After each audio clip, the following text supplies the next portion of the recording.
What's my favorite go-to caliber? This week on Mail Call Mondays.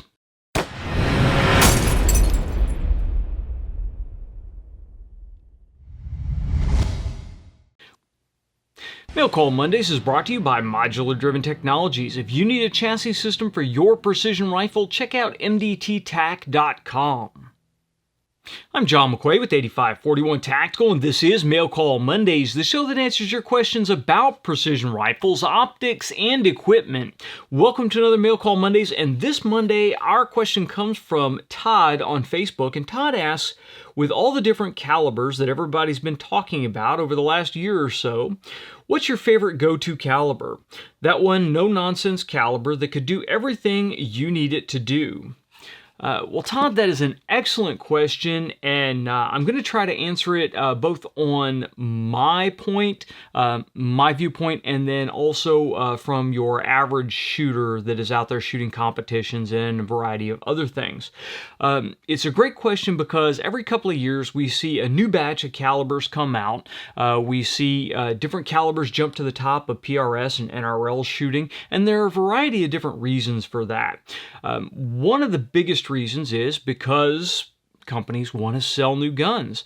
Companies want to sell new cartridges. If you can put your own stamp on a product that is brand new and improved, then you can kind of put that on lockdown and you can have the sole source of it for a little while before it leaks out and everybody starts doing their own thing with it. So you see new cartridges pop up from time to time, sometimes because they fill a niche that wasn't filled by something else, but most of the time it's because it's a marketing thing. Guys need to sell a new product to keep their companies viable. There are some tried and true calibers that you see that just continue to pop up. And because of that, 6.5 Creedmoor has really been the staple that I go to right now. Now, 6.5 Creedmoor is not an old caliber. It's only been around for a handful of years, but it is a very stable caliber. It was picked up very well by the aftermarket. Now you can find quite a few different companies that are manufacturing factory ammunition for it. You can find quite a few rifles that are production rifles right out of the factory that are chambered in it from the big names like Remington, Savage, various other companies out there. So it is a nice stable caliber, and it is a high performance caliber. And in factory loadings, it's fairly high performance, but when you hand load for it and you start to push the edges of performance on it with brand new projectiles, new bullets that are coming out, then you can really stretch its legs and really push performance with it. It is still a short action cartridge, so it will fit in most platforms. So if you have a 308 already, you can rebarrel it in 6.5 Creedmoor and be up and running with a competition ready rig. Now, it does have the performance to rank right at the top of NRL or PRS. But let's say you're not a professional competition shooter. Let's say you're just a guy that likes to go out and plink. You like to shoot targets at long range. Maybe you do a little bit of hunting. Well, 6.5 Creedmoor can still accomplish pretty much all those tasks for long-range target shooting, not necessarily competition, but just shooting banging steel for the enjoyment of it.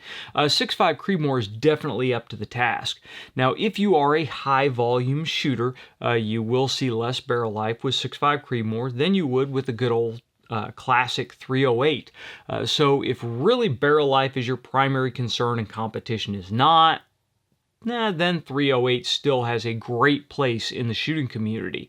But if you really want that extra performance and you're not super concerned with the barrel life, because the reality is most shooters are not going to burn a barrel out in a year of shooting unless they are competition shooters or true high volume shooters, then the 6.5 Creedmoor is still a really good option. I have started to move my recommendations from 308 for new shooters to the 6.5 Creedmoor for new shooters because I feel that if you have any possibility of competing, if that is anything, and really the new shooters that I come in contact with do eventually have the desire to compete, then 6.5 Creedmoor is going to set you up in a better situation where you are learning it to start with, you are comfortable with it, and then when you roll into competition, the performance is there to do what you need to do. You have a little flatter trajectory, you have better wind cheating ability versus the 308, where you have a more severe trajectory that you have to deal with, and the bullets tend to cheat the wind a little bit less. You have less muzzle velocity that you're working with. So if competition is in your future, then the 6.5 Creedmoor is great. Now, there are more production rifles coming out for things like 6 Creed. There have been production rifles out for a while in 243. I'm a big fan of 243. I think 6 Creedmoor has some great possibilities if you want to shoot a 6mm, if you don't mind the reduced barrel life over the 6.5 Creedmoor, and you want that added velocity, you want that speed, then 6 Creedmoor may be a good option for you. But again, we're starting to get deeper into that trade-offs where I think 6.5 Creedmoor is really better in the middle. It's that nice medium ground.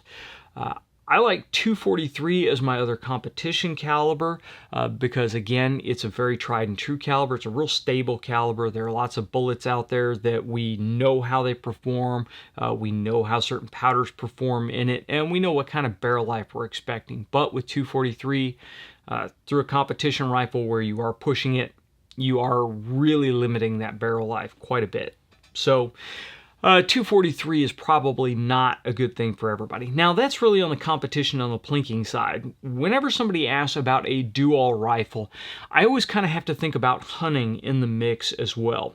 Now, I will admit right off the bat, I am not a big hunter, mainly just because of the time constraints to actually go out and hunt. I don't have any moral restrictions on it.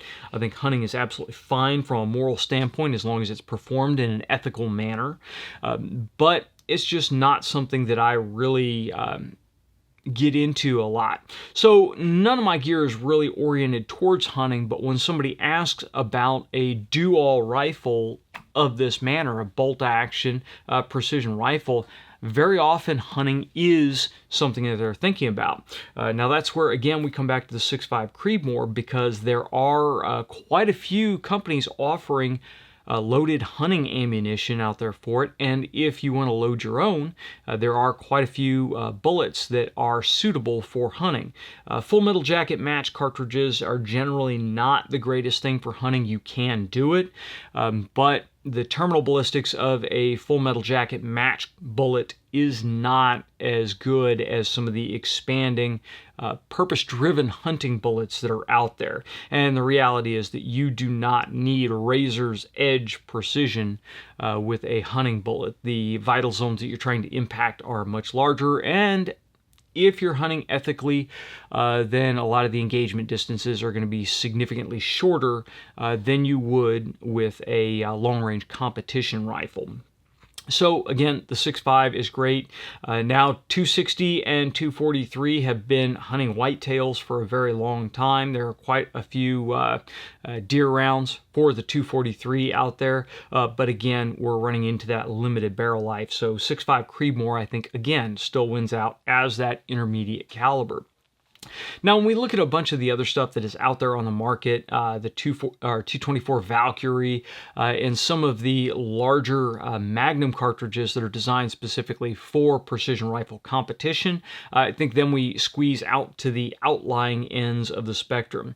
Now, 224 Valkyrie does interest me, but it really only interests me in a semi-automatic platform where we are still able to keep that AR-15 envelope and get the performance of the 224 Valkyrie in that envelope. Also, the ability to grab the silencers that are already on my ARs and be able to utilize that in a 224 Valkyrie, because most of those are designed for a 5.56 cartridge.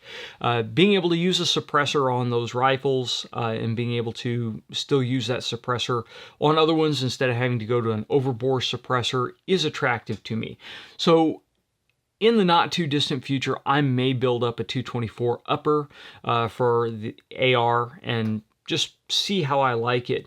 But in a bolt-action rifle, it doesn't really interest me. There is no draw to the 224 Valkyrie for me in bolt-action, and I have talked to some of the premier gun builders out there.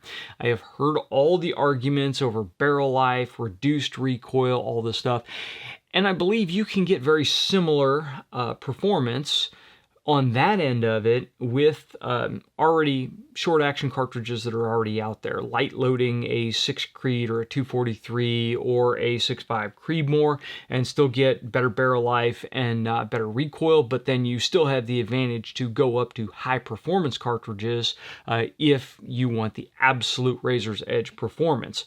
So I don't really see the advantage of 224 Valkyrie in a bolt action rifle. I definitely see it in a semi-automatic rifle, because then you are getting very good performance, much better than just about anything else out there that's available in the AR-15 platform, but you get it in the AR-15 platform, not the large frame short action ARs. So you don't have to bump up to the weight of a 308 AR to get that same performance. And to be honest, that's one of the reasons that I don't use my 6.5 Mattson as much anymore, is because it is just a really big, heavy platform to move around. It performs very well, but it's a big, heavy platform. The only real advantage of it is I don't have to change position to work the bolt. I can get a much quicker volume of fire down range if I'm doing a more DMR oriented course where we're intermediate range targets. And I run a brass catcher on it, so I don't have to pick up my brass afterwards. It's all still contained in the overall weapon system, and I can dump the brass when I come off the line without having to hunt it.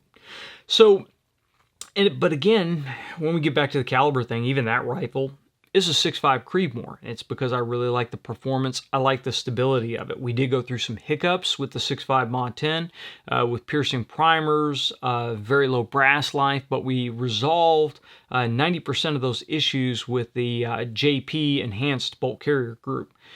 So that rifle performs very well. I may have to do an update on that rifle soon, but that is really my opinion on it. If you are a hunter, target shooter, plinker, I think the 6.5 Creedmoor is a really good option. For me, I like the 6.5 Creedmoor because when we have a company contact us that wants to send us a rifle for T&E, very often 6.5 Creedmoor is one of the options that they have.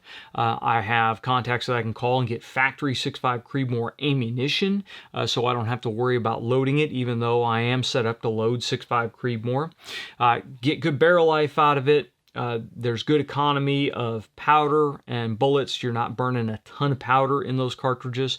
And you have a really wide variety of cartridges available from the factory or bullets available for hand loading for that caliber.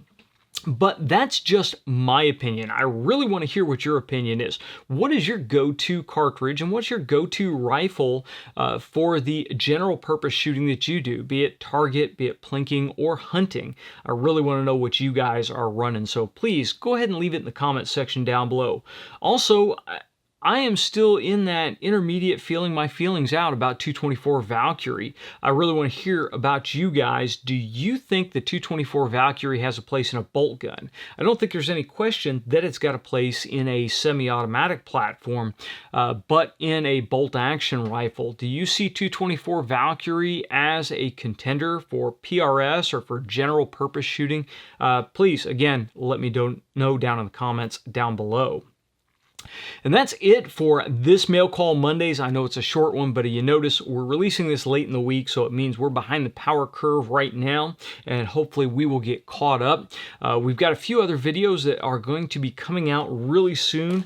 We've got a review video talking about the Caldwell XLA bipod that should be out here later this week, so make sure you stay tuned for that. If you like this video, please make sure you like, share, and subscribe, and if you want to be notified when we release new content like that bipod video, please make sure you click that little bell icon next to the subscribe button so you're notified when we release new videos. If you have any questions or comments over anything we've covered on this video, please leave it in the comment section down below or send it to us on Facebook or Twitter. If you're listening to us on your favorite podcast app, and this is available in podcast form, then please send questions to us at 8541tactical@gmail.com. And until next time, get out and shoot.